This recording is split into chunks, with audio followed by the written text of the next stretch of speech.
Welcome back to the poker vlog. This is episode number 237. For this one, we are playing just one of the wildest 5-10 sessions that I've ever played in my life at Bellagio. It's an awesome way to kick off 2023.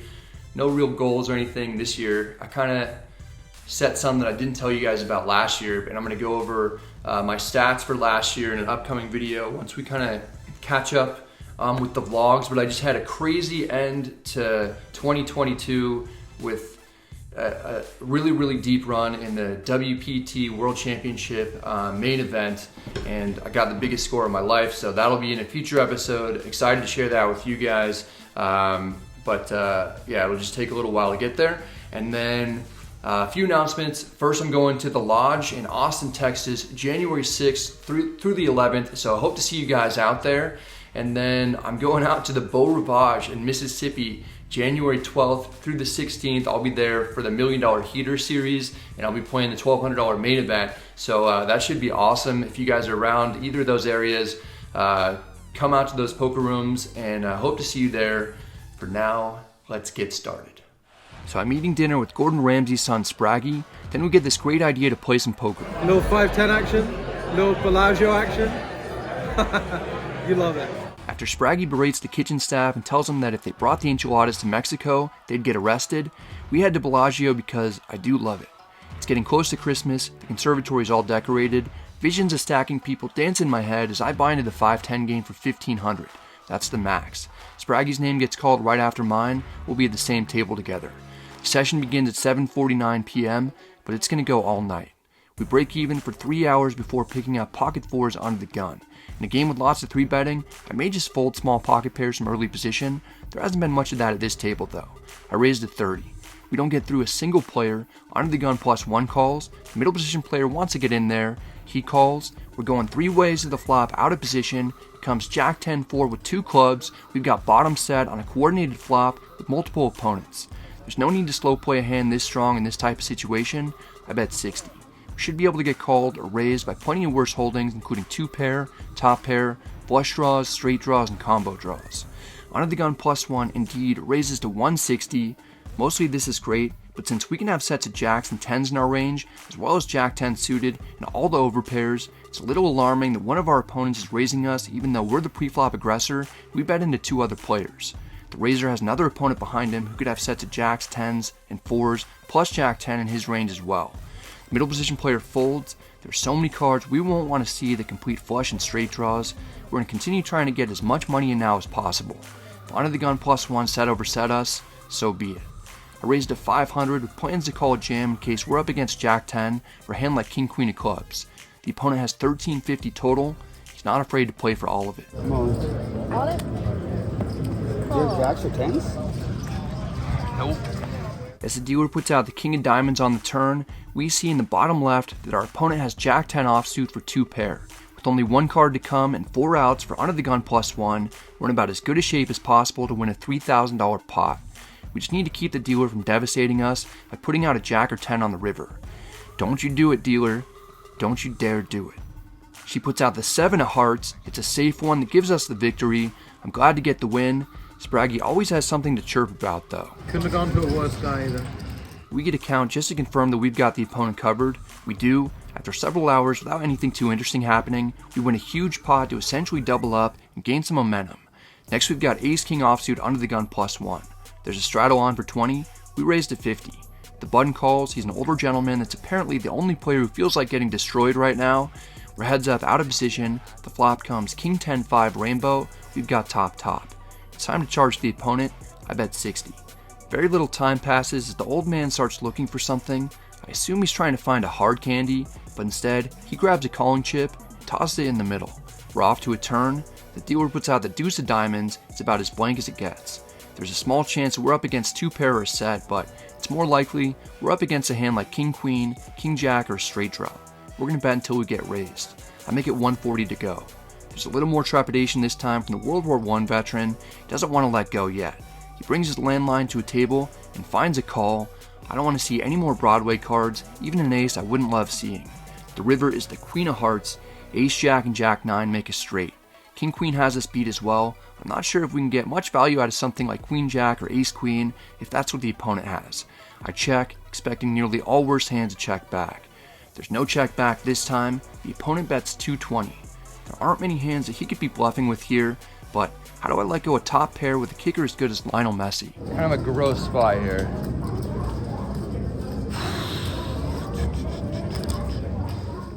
I'm in agony. I initially checked with plans of likely calling a bet, but the more I think about it, the more I realize it's a bad idea.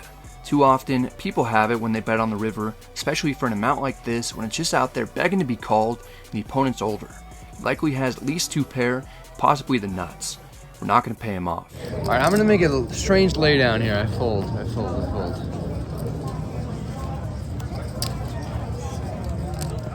Show him a bluff, Seth. Come on. Show him Stick it in a his bluff. Stick it in his eye. Charge him for the bluff. Pick one. I'm not gonna pick one. I don't care if it's just one. It doesn't do anything for me. Seeing one card tends to be more frustrating for me than not seeing anything, because then I sit there like an idiot for the remainder of the session wondering what the second card was. Now the hand is over, and I guess we'll never know if we made the correct laydown or not. Except if we rewind and zoom in, we see that the player flashes what looks to be ace-jack offsuit for the straight as he was returning his cards to the dealer. It seemed like he was maybe intentionally trying to show us that he had us beat without showing the rest of the table, since it's not all that common for players to flash their hold cards quite that much. He gets a nice catch on the river and doesn't get destroyed at all. Instead, he wins a couple $100 from me. Later, the opponent would say that the hand was so exciting, it reminded him of a time when he was on a boat by himself and got into an epic 3-day battle with a marlin. Whatever that means. 15 minutes later, we pick up Queen 3 suited in middle position. We're playing an 8-handed $30 bomb pot. The flop comes 10-8-7 with 2 clubs. We've got a flush draw, 1 over, and a bigoted backdoor straight draw. The small blind bets 50. It's the same opponent we lost to in the last hand. I believe his name is Santiago. Under the gun calls. In these 8-way hands, drawing to the third nuts isn't all that appealing, especially after 2 players have put additional money in the middle. One or both players could have better flush draws, plus there are a few people behind me that haven't acted yet. One of them could have a better flush draw, or a hand that's already strong like a straight or set that they want to raise us out with. Let's not get too ahead of ourselves. All we can do is make the best decision in the moment with the information that we currently have. There's a lot of money in the middle, and we're getting a good price of nearly 7-1 to try and see one more card. I call. This could get tricky going forward because the hijack calls as well. Even if we drill a club on a future street, we'll have to play cautiously. We're going 4 ways to the turn. It's the 10 of clubs giving us a flush draw that feels more like a trap that'll cause us to lose several $100s. Not only do we have to worry about one of our opponents having a higher flush, we have to be concerned that someone could have a full house as well. The small blind slows down and checks. Despite so many things getting there on the turn and 4 players being involved, Under the Gun thinks he might have the best hand. He bets 100 into nearly half the table. There's almost no way that this could possibly be a bluff. Could be a blocker bet with a hand like trip 10s or a small flush. Could also be a bet designed to look like a blocker bet if the opponent has a straight flush or 10s full of 8s and is trying to get called by as many players as possible, or if he's trying to induce a raise. There's no way I'm folding for that price, though every one of our opponents could conceivably have us beat. Again, all we can do is make the best decision in the moment. I call. The player on our left immediately folds, which alleviates a ton of my worries. As long as the small blind doesn't put in a raise, we'll be able to play the rest of this hand in position. The small blind just calls. This is a strange situation that seems decent, but when you go 8 ways to a flop, you typically have to have a much stronger hand than normal at showdown in order to win. With this much action post-flop, queen high flush on a paired board is sort of a middling strength hand at best. The river is the 5 of spades. I'm glad it's not another club, but it's still possible that someone made 10s full of 5s if we weren't already losing. The small blind checks. Under the Gun still isn't concerned that me or the small blind have him beat. He bets 170. Again, there's no way this is a bluff, though it's another smaller sizing. It really feels like he has a flush. I don't know if he has a higher one or not. I'm not as worried about the small blind having us beat. It's certainly possible though. We're getting way too good of a price to fold. If we raise, I doubt we'd get called by anything worse. If we call, it's possible that the small blind can call with the worst hand behind us as well, allowing us to make more money in the instances when we do have the winner. There's really only one option that makes sense. We call. The small blind doesn't act immediately. If he puts in a raise, I'll be sick to my stomach and I'll have to make another big laydown against him. After 30 seconds, the small blind slides in calling chips. It's a 3-way showdown. Under the Gun shows 9-5 of clubs for a smaller flush. We show him that we've got better clubs. The older gentleman is nice enough to show for you guys that he turned trips with 10-6 offsuit. Luckily, he didn't make a full house. The pot is ours. We win several $100s. We've been playing for a little over 4 hours. We're up almost $2,000, and the game is amazing. If you said Recording, I'm calling. you didn't look. Okay. I swear. You didn't look, so I looked, but Spraggy raised a 40, you raised a 300. Spraggy jammed. You want to go twice? Once? Okay. The player on the left, Sonny, is in a gambling mood. He calls a 4-bet jam from Spraggy for 800 effective without looking at his hand, and he only wants to run it once for all the fish and chips. Spraggy has looked. He gets what's presumably a good flop for him, given that it's Ace-Jack-7. High cards are usually better for people who have seen what they're holding and aren't afraid to put in piles of money. The turn is the 8 of clubs. Maybe it's a blank, maybe it's not, who knows. The river is the 3 of diamonds. It's very likely that Spraggy is going to scoop a huge pot, or not. I have no pairs. I have 2 pairs. And this was blind. Wow. Sorry, man. Wow, that's sick. I believe it. I didn't say it. I believe you. I believe it. So you jam, I mean, yeah, it makes I mean, sense. you have 7-8. It makes sense. Spraggy, what happened there? It should happen. I don't want to. I prefer not to speak. If I speak, I'm in big trouble. How much? Gordon Ramsay's son gets completely filleted by a man who pulls a Patrick Mahomes and doesn't look to win a $1,600 pot. It's one of my favorite hands that I've ever witnessed. Nothing like this will ever happen again. Except 10 minutes later, almost the exact same thing happens again. This is slightly different because this time Sonny looked at his cards, he has Ace-10 offsuit and raised a 40. Spraggy 3-bet jammed for a standard sizing of around 30 times the initial pre-flop raise. All eyes are locked on the action. Even some ghosts are rooting for Sonny to call, as they clearly give him a sign to throw chips in the middle in 3, 2, 1. The sign from Patrick Swayze is almost all that Sonny needs to convince him to stick around, but he gives one last long gaze at Spraggy like only Marley has done before. Then he grabs his entire stack with his right hand, puts it high in the air, probably to reach over the ghost, and places it on the table in order to make the call. The situation isn't good for Sonny as Spraggy reveals that he has Ace-Queen of Hearts. Sonny's Ace-10 offsuit is going to need some help. The flop comes 9-7-4 with 2 diamonds and a heart. Neither player improves. There's some cards that can help Sonny. Unfortunately, the 3 of clubs isn't one of them. Sonny's going to need a 10 and a 10 only if he wants to wreck Spraggy's world once again. The river is the deuce of hearts.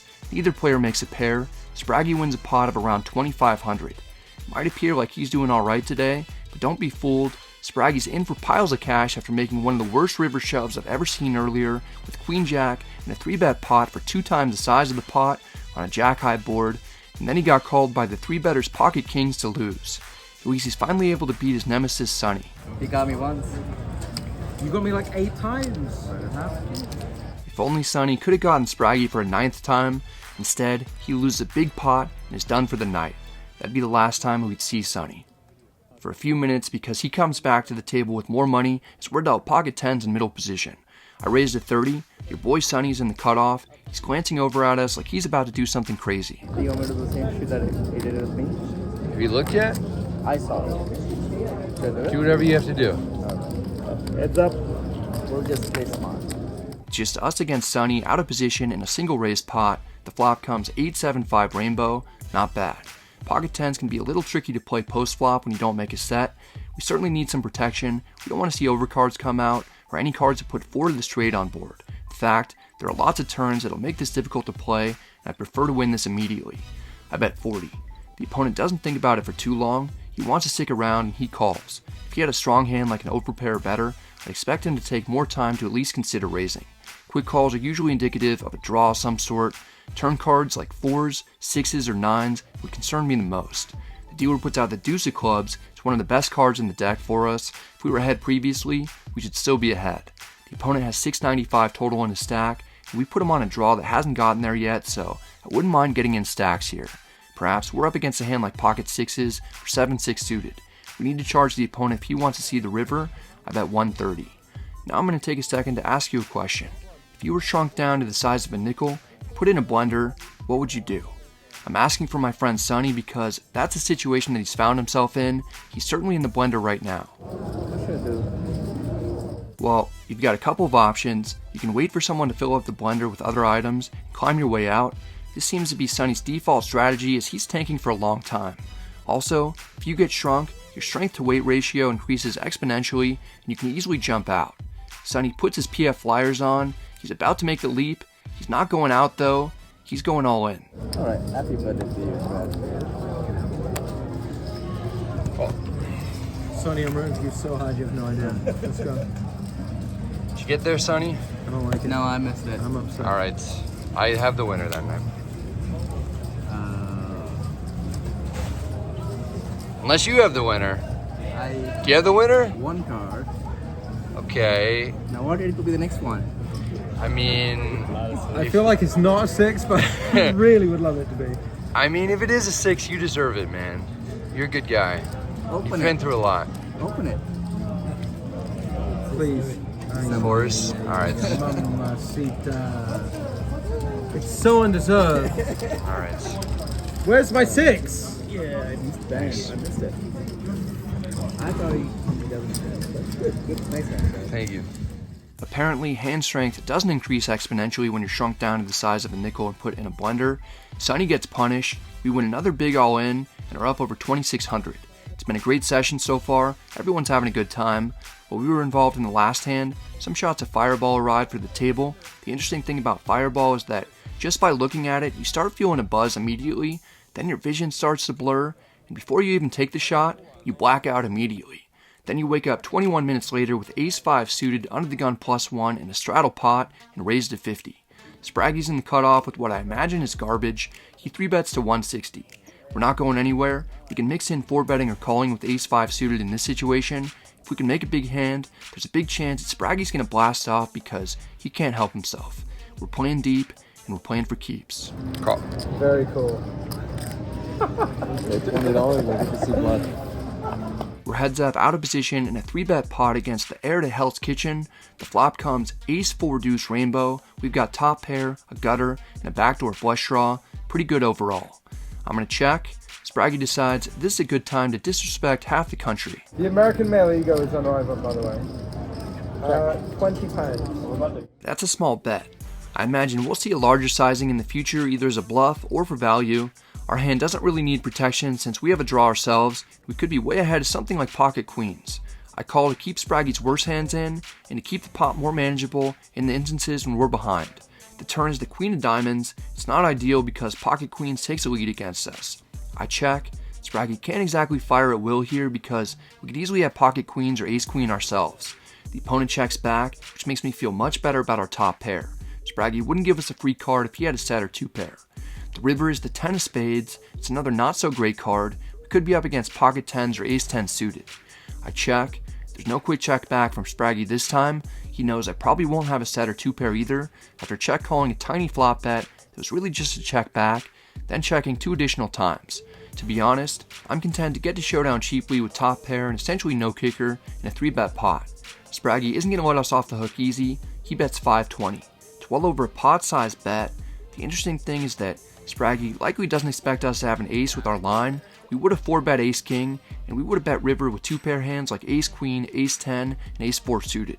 Here's a look at our pre-flop 3-bet calling range based on a chart from the new Upswing course Smash Live Cash that I have a link for down in the description box. We see that really the only hands containing an ace that we'll have that don't make 2-pair or better is occasionally ace-king offsuit, ace-jack suited, some ace-9 suited, a sliver of ace-8 suited, and a good chunk of ace-5 suited. There really aren't that many top pair hands that will play this way. In comparison, there are a lot of hands like pocket jacks down to 5s will play this way that aren't that strong at all that Spraggy could be targeting in the off chance that he has air. I try to get a little more information from him. Do you have anything now?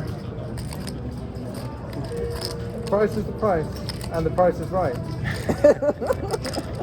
Well, that's something you can say that doesn't mean anything. Luckily, Spraggy gives us some advice on what to do as he points to the ace. If you've one of these, you probably have to call. We both know I won't have one of those very often, and Spraggy sounded a little sad while talking about the scenario in which we do have an ace. If he had king-jack for the straight, he probably would have fired again on the turn as a semi-bluff, so I somewhat ruled that hand out. The main hand Spraggy is representing are ace-10 suited and pocket 10s. We have removal for one of those combinations, and he won't always 3-bet them anyway, so it's just really unlikely that we're beating this spot. If we are, that's unfortunate. We make the call. Spraggy isn't happy to see it. He knows that the camera's on him and loves the spotlight, so he takes his sweet time to show us. There's a very good chance that we're getting slow rolled, particularly as he shows us the 4 of clubs first. I let him know that a pair of 4s is no good, but I'm absolutely not showing our cards until I know that we've got the winner.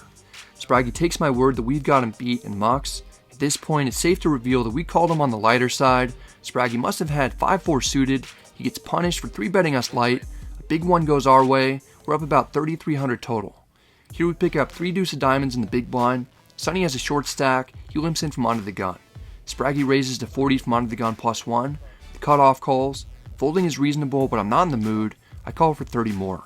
Sonny isn't in the mood to fold either, and he's also not in the mood to call. He puts in the limp 3-bet jam. Oh, This is when I turn the camera off because we're not getting it all in with 3 deuce suited. Then Spraggy folds, then the cutoff folds. All of a sudden, I'm getting a good price against a guy who's had a rough night, but maintained a great attitude, and is willing to get it in blind for 800 pre-flop. There's some dead money in the middle, and it isn't super expensive. We're turning the camera back on. Put it in. Sonny, Brad, if you fold here, let's call. if you Let's fold, call. leave. We're calling. Thank you. Great call, Pre, by the way. I love this card. I think your head's something. Wow! Oh Holy my shit. god, it's Holy so gross. No. We flopped a straight flush draw with the flop coming king 5-4 with 2 diamonds. 7 of clubs on the turn doesn't help us. We're down to 1 card. I'm actually totally fine losing this one. The deck doesn't want us to though. Wow! Got there. All right. I honestly was trying to do you a favor, Sonny. What do we have? Such a fucking Nines. horrible river too. Wow.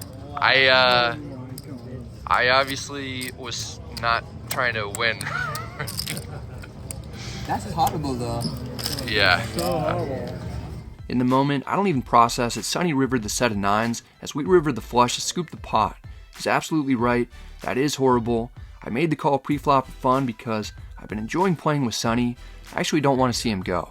Sonny, Must be nice to what'd play you with get? 250? Yeah. Must be nice to play. All right, with I'll give you it back, No, man. no, I don't want that. No. I don't like that. Dog is swimming in YouTube money. Thank you for the offer. You sure? Like a boss, Sonny turns down the offer for his money back. I do the same thing, so I respect it. Sadly, he's not dealt in when the game starts to go off the rails even more.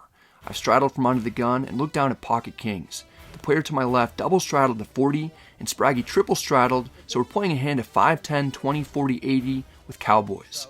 Today, it's almost not even fair for everyone else. It folds to me, I raise to 300. While we wait for under the gun +1's decision, we get a delivery that we absolutely don't need. Fireballs are here. So much. For the record, I'd be totally happy to not have these fireballs. I've actually been doing a good job of limiting my alcohol and completed sober October without any issues. But Spraggy's in town from England, and we don't get to hang out that much. It's nice to let loose a little bit. The player on our left has 1,055 total. He 3-bet rips it. This session is a dream come true. We're having drinks at Bellagio in Las Vegas. It's a great atmosphere at the table. Spraggy's losing. We're already up several thousand. We pick up pocket kings after straddling with 2 additional straddles on top of that, and a player 3-bet jams for 13 big blinds. If it keeps going like this, Scarlett Johansson should be walking in at any minute right after they announce over the PA that I've won a Nobel Peace Prize. Spraggy folds. There's no decision for us. We call with a stack of black chips, then leave it up to the opponent about running it once or twice. What do you want to do? Sure, we can do twice. Maybe just put it on one of the tables. We're all in against pocket 10s for another big pot, and we're running it 2 times. The first flop comes ace-8-5 all spades. It's a sweat because we don't have a spade, but the opponent does. Spraggy makes it clear who he's rooting for. 1 spade, come on. Okay, that's good. How is this a real hand? Spraggy's disappointed as the first board runs out with a deuce of diamonds coming on the turn and the 7 of diamonds coming on the river. We win that one and are guaranteed at least half the pot. Flop number 2 comes ace-10-6 with 2 hearts. The opponent connects and drills middle set. Wow. Man, I fucking Man, that's love that. not good. The turn is the 4 of diamonds. We're drawing dead to 2 outs. The river is the 4 of clubs, giving our opponent a full house. It's a chop. We've run well today up to this point, so I'm okay with the outcome. Spraggy's ecstatic that we didn't scoop, while the opponent is still rooting for me in head-to-head battles against the Englishman. Nice job, nice job. Save your luck How for does a man get 10s in a 20, 40, 80 straddle for like 800 and you have kings? It would have been nice to have absorbed his stack into ours. Still, we're having a good night and there's reason to celebrate. Even though it's 2:15 in the morning and Sonny hasn't been dealt a hand in over a half hour, he's still hanging out with us and watching the action. This is one of the most fun poker sessions that I've ever played. Things somehow get wilder as we triple straddle, and the player who chopped the previous hand with us quadruple straddles to 160. We're playing 7-handed at the moment, and Spraggy's actually the only person who didn't put money in blind this hand. Spraggy, you're making it 320. Do you guys see this face? This is the face you make when you're about to not put on the final straddle, and instead are planning to kill the entire vibe by being a giant nit. I don't want to say Spraggy's the sole reason people in Las Vegas don't like playing with Euros, because this may be going a little bit too far. What I will say is that this face definitely isn't helping. Meanwhile, we've got King 9 offsuit in the straddle to 80, folds to us. The opponent in the quadruple straddle is the only other player that still has cards. He started the hand with 760 total and already has 160 at risk. We're going to see if he's willing to play for the remaining amount. All right, dude, let's go. Let's do it. We're all in. Don't believe his lies. This isn't a Robbie Lou interview. There's no lying. We're actually all in. The cutoff doesn't have a hand that he's able to continue with. He folds. We win $235 without anyone even calling a raise. This is about as good as it gets for a Bellagio 5-10 game. It's almost 3 a.m. and we're still going strong. Here we've got Ace 9 offsuit. I bought the small blind. We're still playing 7-handed and still straddling. In fact, the gentleman who rivered the straight against us earlier on with Ace Jack offsuit triple straddles to 80 with a short stack of only 430 total. Our hand is a bit uncomfortable to play from the small blind with 3 players to act behind us, but we're not folding. I raised to 250. The old man in the triple straddle realizes it's late and he has a C to get to. He jams for 180 more. There's no chance of us laying down Ace 9 under these circumstances. We call. It's a fairly large size pot for a normal 5-10, but not necessarily for this out of control game that we found ourselves in. To make things more fun, we agree to flip our hands over. The opponent has King 8 of hearts. We're a slight favorite against someone who probably has episodes of Murder, She Wrote recorded on VHS at home. The dealer puts out 8-8-5 rainbow. The opponent flops trips. All of a sudden, I'm in terrible shape and drawing dead to run a runner. There's a glimmer of hope as the 6 of spades comes on the turn, giving us a gut shot straight draw. The river is the Queen of Hearts, stealing the victory for the opponent. I put all the chips in the middle that I owe the gentleman. He gets me good one more time tonight in an all-in pot. This is the last big one that I'd get into before racking up a nice win an hour and a half later in one of my longest cash game sessions of the year.